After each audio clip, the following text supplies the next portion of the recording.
Sending money through Truist can be quick and easy. Follow these steps to complete your transaction efficiently. Step 1. Log into your Truist account. Access your Truist online banking account by entering your username and password. Ensure you are using a secure internet connection. Step 2. Navigate to the transfer section.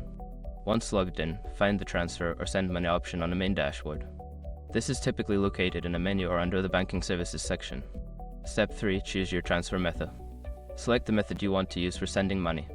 Options may include sending to another Truist account, using Zelle for quick transfers, or transferring to an external bank account. Step 4. Enter recipient details. Input the recipient's information, including their name, email address, or phone number, depending on the transfer method chosen. Ensure all details are accurate to avoid any delays. Step 5. Confirm and send.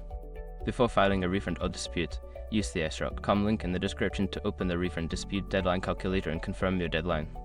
By following these steps, you can easily send money using Truist. Always double-check your details to ensure a smooth transaction.